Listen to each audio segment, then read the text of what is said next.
올해 또 논쟁이 또 제 채널뿐만 아니고 다른 채널에서도 방제 고도 때문에 엄청나게 지금 이슈가 됐어요. 저도 그 방제 고도를 솔직히 저는 제가 방제할 때는 기본적으로 높이를 좀 높이 잡습니다.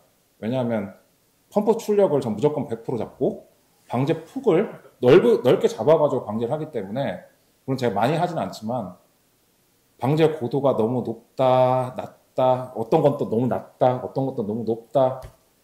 사실 그게 딱 정해진 건 없잖아요. 맞아요. 정해진 건 없어요.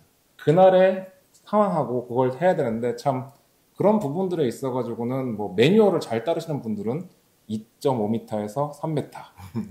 근데 그것도 잘못 하시는 게, 자기 키처럼 바닥에서 2.5에서 3m라고 하시는 분이 계세요. 그게 아니고 정상적인 매뉴얼은 작물의 끝단부터 시작해서 2.5에서 3m입니다. 왜냐하면 농약관리법상 그 등록 시험을 하기 위한 기준이 그렇게 되어 있는데, 그렇게만 하는 게 아니라는 점 한번 고인 대표님 경험 살려서 설명해 주시면. 양궁 선수들도 그렇고 골프 선수들도 그렇고 잔디를 한번 뽑아가지고 뿌려요. 이거 왜 그런지는 아시잖아요. 그날 바람과 그리고 또 일기 상태에 따라서 분명히 다르거든요. 오전에, 그러니까 이른 새벽에 동이 트면서 하는 방제 패턴과 조금 이제 9시, 10시에 하는 방제 패턴은 또 달라져요.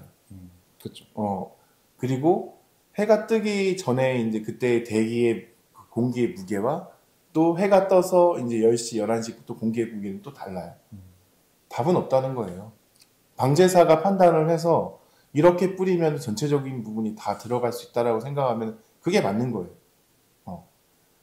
예를 들면은 그 예전에 저희 아버지 농사 지을 때 보면은 어떻게 줬냐면은 벌레가 먹고 균이 맺기 시작을 하면은 비가 와도 우비를 입고 점착제를 뿌려요. 비가 와도 네, 비가 와도 뿌려요. 근데 요즘은 비가 오면 뿌리면 안 된다. 네. 병이 오고 충이 오면 그때더라도 뿌려야지. 물론 드론을 위해서는 안 되는 거예요. 그런데 농가 입장에서는 그렇게라도 농가분들의 마음은 그거거든요. 똑같아요. 이것도 방제라는 것도 내 시기하고 때 그 작물의 타이밍과 그리고 대기의 그런 부분들을 좀 전체적으로 고려하는 부분들이 있어야지, 뭐 고정적으로 무조건 3.5m, 2.5에서 3m에서 날려라. 그러면은 10m짜리 드론하고 40m, 50m짜리 드론하고 하향풍이 다르거든요. 이건 어떻게 이야기할 건데요? 그러니까 내가 가지고 있는 기체의 특성도 제대로 알아야 되겠고, 그리고 이제 방제를 하면서 내가 어느 정도 속도를 어떻게 가면 이게 얼만큼 폭이 나오고 또 얼만큼 지난 다음에 아래로 떨어지는지, 이런 부분들도 계산하는 부분들이 돼 있어야 돼요. 농가들이 예전에 그 원했던 거 작은 도전을 했을 때 약이 내려오는 게 안 보이기 때문에 작물에 바짝 붙여져 이렇게 이야기를 했던 거거든요. 네. 작년에 어떤 일이 있었냐면은 한 지역에서 그냥 농가들이 바짝 붙여달라고 하니까 바짝 붙여줬어요. 줄로 가요. 거기만 약이 묻는다는 거예요. 그러면은 약이라는 건 결국엔 노즐링도 그렇고 회전 노즐도 그렇고 결국엔 뭐냐면은 전체적으로 묻혀주는 게 제일 중요해요. 아까 제가 유인헬기 말씀드렸잖아요. 걔네들은 전체를 위에서 뿌려가지고 아래로 떨어져서 비가 맞는 것처럼 한다고. 전체적으로 똑같아요. 드론도 낮아지면 낮아질수록 분사할 수 있는 각도가 좁아지고 또 약이 묻는 범위가 또 많이 묻는 것과 조금 묻는 곳이 생겨버려요. 그러면 이거는 분명히 100% 약해가 나거든요.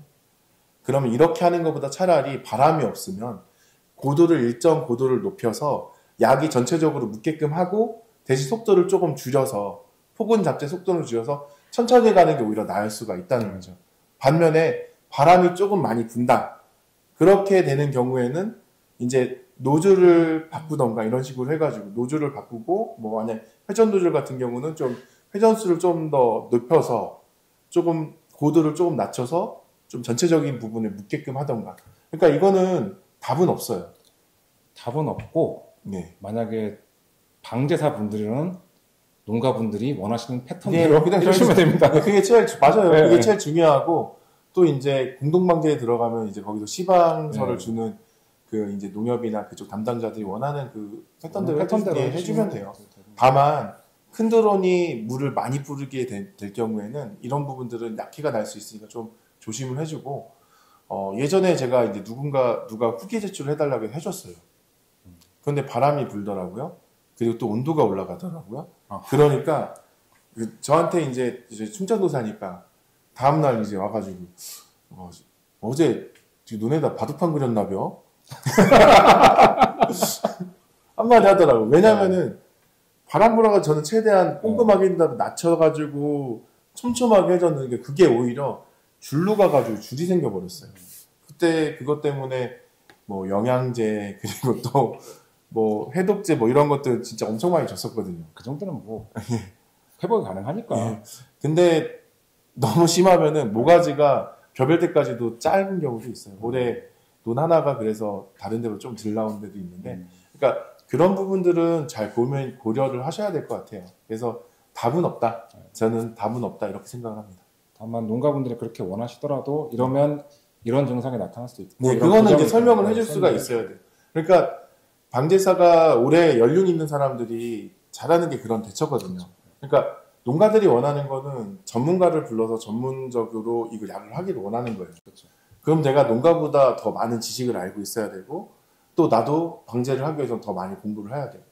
뭐 방제하러 왔다고 하는데 분홍 색깔이 무슨 약인지 초록 색깔이 무슨 약인지 회색깔이 무슨 약인지 공부해야 돼요. 예, 노란색이 무슨 약인지 모르고 그냥 이거 뿌리면 돼요 이렇게 하면은 저라도 안 뿌릴 것 같아요. 네. 그래서 그런 부분들은 좀 고민을 많이 하셔가지고 공부도 하시고 또 작물 생육 상태하고 또 드론의 크기하고 또 내가 쓰고 있는 노즐이 패턴하고 이런 부분들을 잘 고려하셔서 그런 부분들을 좀 만들어 가셨으면 좋겠어요. 예.